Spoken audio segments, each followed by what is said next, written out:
Pembelajaran dan pendidikan sebagai aspek penting dari kehidupan manusia.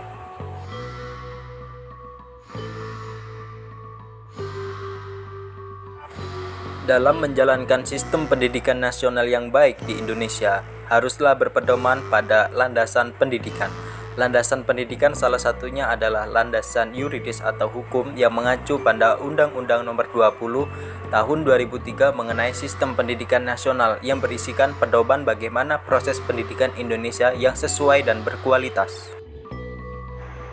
Jika mengacu pada pasal 3 bab 2, fungsi pendidikan nasional adalah untuk mengembangkan potensi dalam diri yang meliputi nilai, pengetahuan, sikap, tindakan, dan perilaku dalam upaya berkontribusi terhadap agama, nusa, bangsa, dan negara. Pendidikan dilakukan secara demokratis, yaitu adil terhadap setiap individu dan tidak memiliki perbedaan antara individu satu dengan individu lainnya. Tidak adanya sikap diskriminatif terhadap sesama, serta menjunjung tinggi hak asasi manusia agar terciptanya suatu ilmu pengetahuan yang berkualitas dan bermutu. Dalam pengembangan sistem pendidikan nasional, terdapat visi dan misi yang ingin terwujudkan, yaitu terwujudnya sistem pendidikan nasional sebagai peranata sosial atau sebagai landasan, pedoman, batasan dalam seseorang bertingkah laku dan berwibawa merupakan visi dari pendidikan nasional itu sendiri.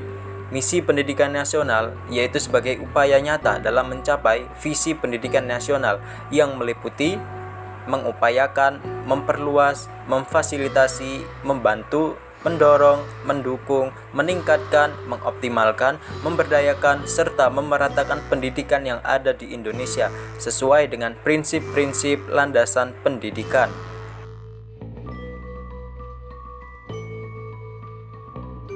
Penerapan landasan pendidikan yaitu sistem pendidikan nasional terhadap pembelajaran luring atau pembelajaran tatap muka. Pembelajaran luring merupakan proses interaksi edukatif antara pendidik dan peserta didik secara langsung atau tatap muka, sehingga terjadi komunikasi timbal balik yang edukatif antara kedua belah pihak. Pembelajaran luring dianggap lebih efektif, mengingat sistem pendidikan nasional Indonesia terdapat beberapa prinsip pendidikan, salah satunya yaitu adanya interaksi yang edukatif antara pendidik dan juga peserta didik. Ketika peserta didik ingin menanyakan tentang segala sesuatu, pendidik akan langsung dapat menjawab semua pertanyaan dari peserta didik, sehingga terjalinlah suatu komunikasi yang edukatif. Kendala-kendala pembelajaran yang dialami oleh pendidik dalam mengolah lingkungan belajar adalah kurangnya sarana dan prasarana di beberapa lembaga pendidikan tertentu.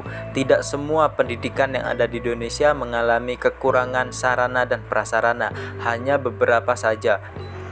Kendala-kendala lain yang menjadi penghambat kegiatan proses belajar dan pembelajaran yaitu adanya kendala terhadap perkembangan individu itu sendiri. Guru yang kurang kompeten juga menjadi salah satu dari penghambat kegiatan proses belajar dan pembelajaran.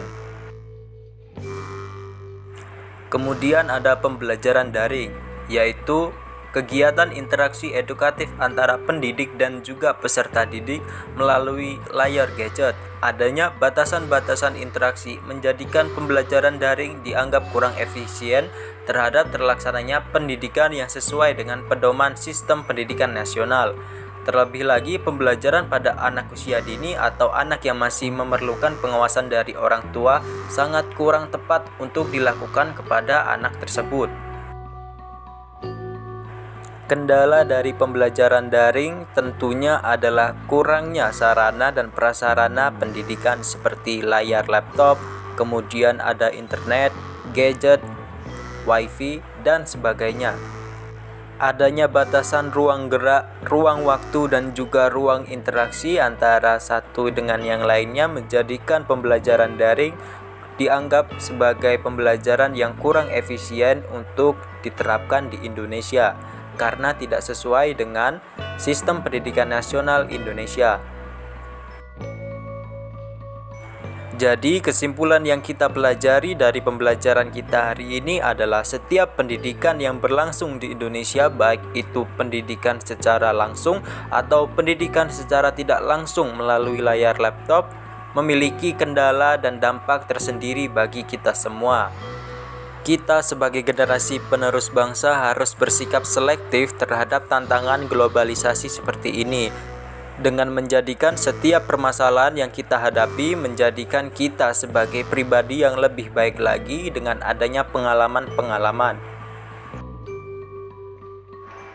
Terima kasih kepada para penonton yang telah meluangkan waktunya untuk menonton video kami. Terima kasih. Wassalamualaikum warahmatullahi wabarakatuh.